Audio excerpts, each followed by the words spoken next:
Well, hello, students. This is Dr. Shell, and I am putting together this introductory lecture with some beginning principles and basic concepts that we're going to be using throughout the course to talk about logic in all its various forms. I read through your welcome and introductory post and saw a lot of interesting things. One of them is we got a lot of people that are going into psychology.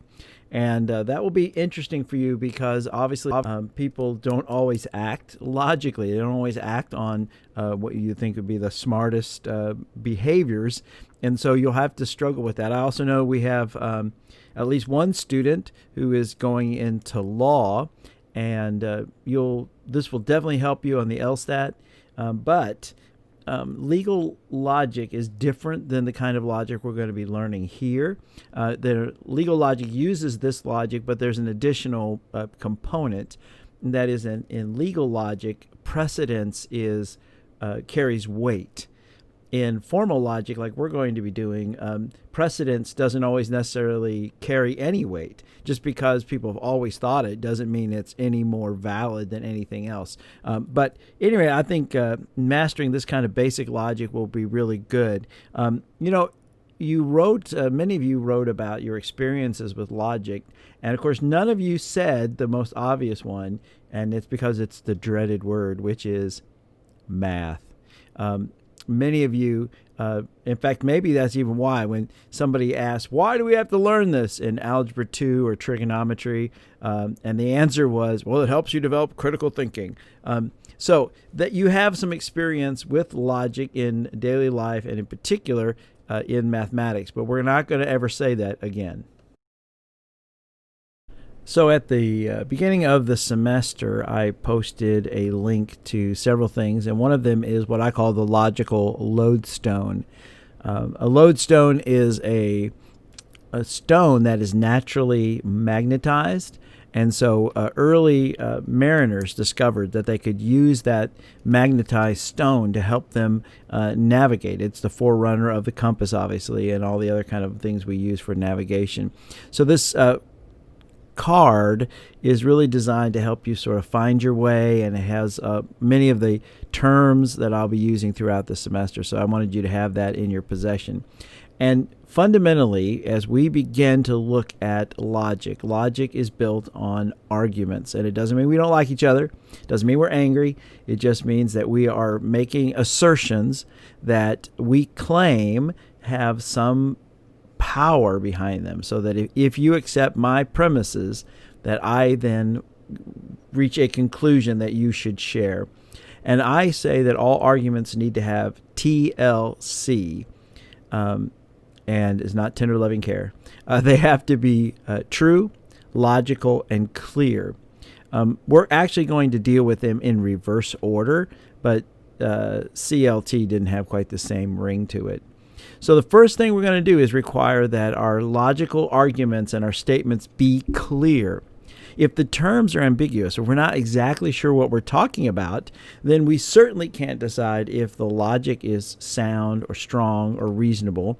And then we have no way of determining whether the statements and the conclusions are in fact true, because we're not even sure what we're talking about. So we're looking to make sure that our statements are clear, logical, and true. So I work in an area of philosophy that is called semiotics, and that is a philosophy that really looks at the way in which we use language to form meaning, and how myths and metaphors construct meaning for our lives. And so I really value good metaphors. And as I think about logic and its cousin, which is rhetoric, logic is sort of thinking logically and soundly and trying to work through critically what is true. Rhetoric is trying to persuade somebody, trying to convince somebody. And many rhetorical devices depend on good logic, but not all. And many rhetorical devices are actually logical fallacies. They might work to persuade people. It doesn't mean that they're sound or good or even moral. And I use the analogy of the difference between a home inspector and a realtor. So a realtor, well, let's go with the home inspection. If you have a house and you want to buy a house, you're going to hire a home inspector. And that person is, if they're a good one, they're going to go over that house, every inch of it. They're going to be in the basement, in the attic. They're going to be on the roof. They're looking to give you a report of the status of the house. How is it? How's the foundation? Does it have termites? Is there water damage? How good is the roof? So the home inspector doesn't actually care if you buy the house. Their job is simply to assess its status. On the other hand, a realtor wants you to buy the house. Now, a good realtor, and there are many good ones and they're ethical, they're going to tell you all about the great neighborhood that it's in, the good schools. They're going to tell you, hey, the appliances have been recently updated. It's got a good furnace. But a realtor may not point out to you that there are some stains on the ceiling in the bathroom. In other words, that's sort of your job. You should look at it yourself. It's not the realtor's job to show you why you shouldn't buy it. They have a vested interest in wanting you to buy the house. Now, of course, they want you to be happy. They want you to be a good customer because they will maybe want to sell you a house in the future, or they want you to refer friends of yours to them. So realtors are people who are ethical if they do their job, but you need to understand that they have a rationale and they have an agenda, and everybody, as long as everybody is up and up, then you know what their job is and they know what your role is. And so as we approach logic, we want to be that building inspector, and we want to look at arguments and we want to analyze them, and we want to decide, are they good? Are they sound? Is this definitely an argument that I should be willing to buy? And at times we're going to realize that rhetoric is trying to convince us, even if it's not absolutely true. So Aristotle is often credited as being the father of logic and the way we study it in Western philosophy. He wrote about everything, and including a book on logic, which is fantastic. Part of Aristotle's approach to philosophy in general is the idea that emotions get in the way of our critical thinking. In fact, I often ask students when we're live in class is to say, how many of the worst mistakes you ever made were clouded by emotion? Either you were angry, you were in love, and so you did something really stupid. And many of us have tattoos that reflect that moment of uncritical thinking. So when I approach our critical thinking task, I use this analogy of Control, Alt, Delete. Control your emotions. Consider all the alternatives. Then you delete the conclusions that do not have sufficient evidence to merit value. So controlling our emotions and realizing that when we find ourselves getting angry, when you find yourself already formulating what you're going to say in reply before you've actually heard the other person out, it's a good indication that you're not thinking critically and logically. So we need to control our emotions, consider the alternatives. What other alternatives could there be than what I think the answer is? And then we begin to delete those things that we don't have sufficient evidence for. Unfortunately, that means sometimes we have to throw our most cherished views out the window because they just don't pass muster. So I recently ran across this chart, and I think it is fantastic because I think it really describes the difficulty we have in trying to think critically. Because there are 4 possibilities, and only one is logically correct and factually correct. That's the gold standard. All the other 3 leave us either completely in the dark or at least not where we want to be. And so this is why thinking logically and critical thinking is imperative, but it's not easy. So look at the top right quadrant.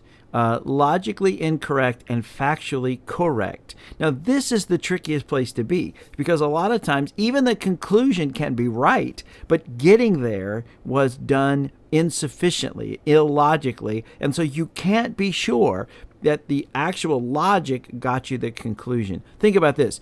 If you go in to see a doctor and you're complaining of fever and chills and you've got congestion, and so the doctor, takes your temperature and does an examination and then brings in a bowl, and in the bowl is written every drug that's available on the market. And the doctor reaches into the bowl and pulls out a prescription. Now, it is conceivable, it is possible that what he pulls out will be correct. It could just be absolute blind luck that what he hands you is the treatment for the ailment that you walked in with. But he did not arrive at that conclusion by any stretch of the imagination in something we could call logical. So we want a world in which we have the solid conclusions based on facts and truth and sound logic. And of course, you can have something that's logically correct and factually incorrect. We're going to look at some of those examples that I gave you in our first post. And then, of course, there's Fantasyland, which is logically incorrect and factually incorrect. And that's just living in a non-reality. That's living in Alice in Wonderland world. Okay, so here we have another illustration. Again, I just love metaphors, and I guess we're still in the housing market, apparently.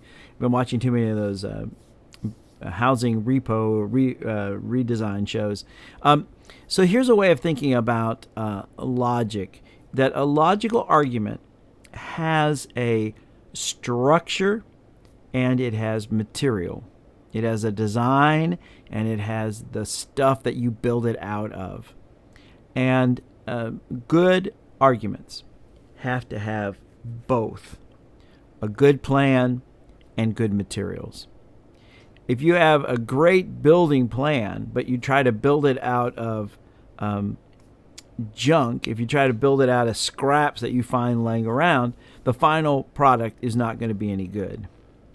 And in the same way, if I have great material, but I have no plan, or if the plan is just faulty from the beginning, then my building has no hope. And so this is the same way with logic. We have to have a good structure, a plan. We have to have a good design, and we call that form. So that's why part of what we're going to be talking about is called formal logic. It doesn't mean you have to wear a tie or a dress when you use it. It means we're looking at the form. If the form is wrong, then it doesn't matter what kind of material you put in. It doesn't matter if the statements you make are true or false. A bad form will result in logic that you cannot depend on. And by the same token, the material you provide must be true, must be sound. Otherwise, even the best plan won't be able to support the conclusion. So as some of you looked at the questions that I posed in our initial post, you were noticing, some of you were sensing that something was off about the form of the argument, and some of you were arguing also that maybe the materials themselves, the actual statements, were flawed. And you're right. You were right at both of those. So we need to learn how to identify proper form and then have a way of critiquing whether or not the material is sound or cogent. What we mean is it a good argument? Good argument has to have good form and good material. So we're back to this statement from our card that we are looking for arguments that have TLC, truth, logic, and clarity. So I want to explore the whole idea of clarity first. So in the next slide, I'm going to give you a series of statements. And these statements are kind of ambiguous, and they are not clear, and they could be understood two different ways. So I'm going to ask you to, in just a moment, pause this video, and on your notes, literally, I want you to write out 2 different interpretations of the following phrases. So let's start with the first one. I saw her duck. So one way you can interpret that is she apparently has a bird, a duck. I saw her duck. She has a little squawky duck. On the other hand, you could mean that you saw her like jump out of the way. I saw her duck. One's a verb, one's a noun. And so without context, those 2 statements can both be connected to that first statement, I saw her duck. So I want you to read the rest of these, write out at least 2 different interpretations, and then I want you to start the video back up again. All right, so I assume since you are now viewing this that you paused and you worked out these different ones. My personal favorite, of course, is that kids make good snacks, or right? So either you're eating the kids or the kids are making snacks, depending on how you take that. The other one, too, about look at the dog with one eye. So you could either be, the dog itself could have only one eye. You could close your eye and look at the dog with one eye. And I had one student who lived out in the country, and she said that maybe the dog went out in the woods and came back with one eye. So, she said sometimes her dogs go out in the woods and they come back with bones and all kinds of things that they find out in the woods. So there's a third interpretation. Maybe the dog found somebody's eyeball and brought it back to you. All right, so now we're going to look at those 3 logical puzzles that I gave you in the first post. I'm going to walk through these a little bit and see if we can make some sense out of them related to either being clear, logical, and true. Okay, so let's look at this one that I gave you, which is if I lose the election, then there was fraud. I did lose, therefore there was election fraud. Now remember I said that arguments have a form and then basically content and material. This one is formally correct. That is, this logical form is sound. It works. It's actually a valid, we say valid argument. If I lose, then there was election fraud. I did lose, there was election fraud. Is formally correct. And on your card, on your logical lodestone, this this argument even has a name. It's called modus ponens, and it means the argument that affirms. And so an argument, and we use this code language: P, therefore Q, P, Q. And that little horseshoe thing is the if-then. If P, then Q. And then I affirm that P is in fact the case. So this, I know this is we're getting way ahead of ourselves here, but I wanted you to see that these things actually have names and structures that are well known. And so the first thing you want to do is look at the form. Because if the form is bad, I don't even care what the materials are made out of. It makes no difference if it's true or false. If the form is wrong, then it is dead on arrival. Now, in this case, the form is good. This is an absolutely perfectly good modus ponens argument that affirms what's called the antecedent. The first part, the P, is affirmed. I affirm that P is the case. So I may have lost you there. In logic, as you see on that card, we use code language mainly just to save time, so you don't have to keep writing out the same argument all the time. And we use P and Q often as just to represent any statement. Have you ever heard the phrase minding your P's and Q's? That comes from logic. It means make sure that you've got everything in order. Make sure everything is where it belongs. Mind your P's and your Q's. So this is a modus ponens argument. It is a valid argument. In this case, the problem is that one of the premises is false. And just like you have to have a good blueprint and you have to have good material. In this case, the argument has a good blueprint. Modus ponens is a perfectly good blueprint, only you provided bad material. If I lose, then there was election fraud. Well, there's another way you could lose. You could just not get enough votes.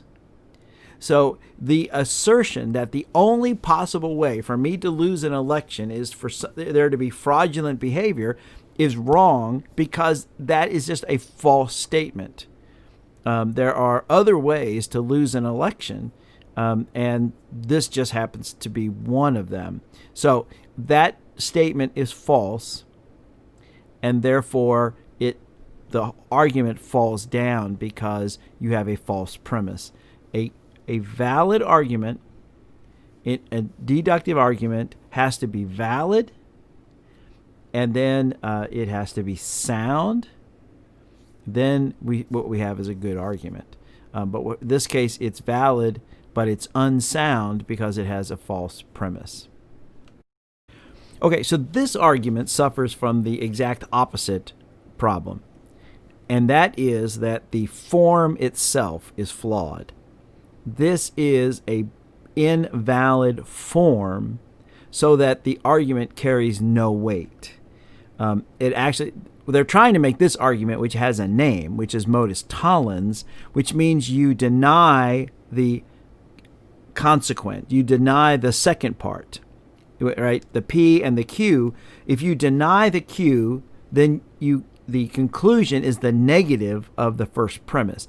If I win, the election is fair. You would have to deny the end. So you'd have to say the election was not fair, therefore I did not win, would be the way to sort of structure that. But that's not what this person's trying to say.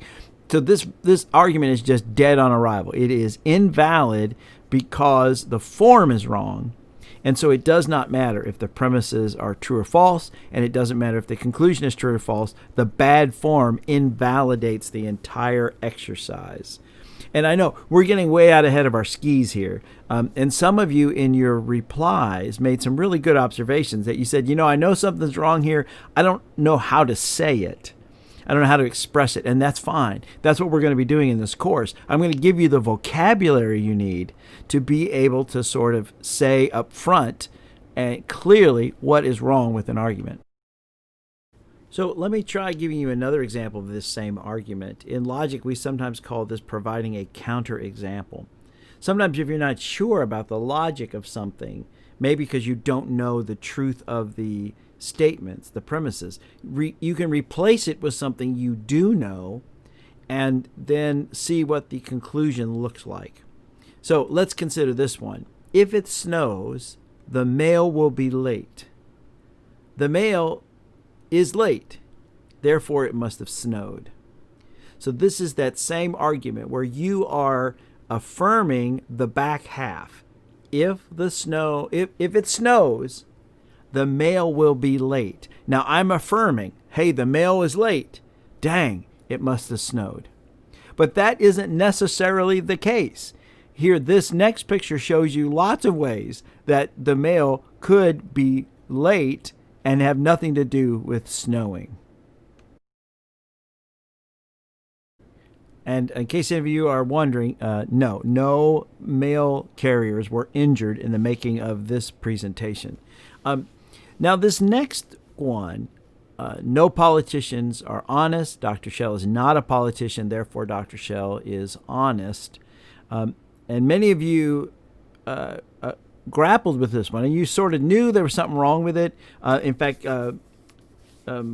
Robert even suggested that what we need to do is draw a Venn diagram, and that's correct. And in fact, what you didn't know from school probably is Venn, V-E-N-N, was actually a logic professor, and he designed using those diagrams to try to work with what Aristotle called categorical logic. So the first two problems I gave you are what we call propositional logic. And we're going to talk more and more about this. Don't stress out about it. But propositional logic works with statements in a certain way. Categorical logic is designed a different way. And on your card, you'll see what I call I think I call it the magic square. I don't know a square of opposition it's called. And so Aristotle said we could break logic into 4 categories. That's why it's called categorical logic. And then those arguments can get names. They're very specific. In fact, there are exactly 250 256 possible arguments you can make from a categorical statement, a categorical argument, and of those, only 26 are valid. So one thing you can do is learn all 256 possible arguments. And in the old days, monks used to do that. They used to memorize all of these arguments. They used women's names to help them because they have letters. There's A, E, I, and O arguments, and then you construct them by putting them together. So you get what's called an AAA1 or an EIO3. And so you can say, that one's invalid because of that's not a valid form. Or you can learn 4 rules. And if you learn those 4 rules, then you can deal with categorical arguments right off the bat. So you could draw Venn diagrams. You could really struggle with this one. Or if you happen to know rule number 3, that you cannot have 2 negative premises. So no politicians are honest, and Dr. Shell is not a politician, is an invalid form. So I don't even need to worry about it. I don't need to worry about whether or not all politicians are honest or not is a true statement. I don't need to know anything about Dr. Shell. What I do know is that you cannot have a categorical argument with 2 negative premises, and therefore it's invalid. It's dead on arrival before I don't even have to think about it. Now, that's the power of formal logic. Once you get your head around it, that when a politician or a car salesman or your roommate makes an invalid argument, you can just kill it right then and there and not have to sit there and work through and debate and research it, because the argument is invalid before you even start. Now, before we go too much further, I need to give you a little word of caution. So I invite you here in my office so we can have a little heart-to-heart. You have to be careful with logic. In many ways, I think logic is sort of like learning a martial art.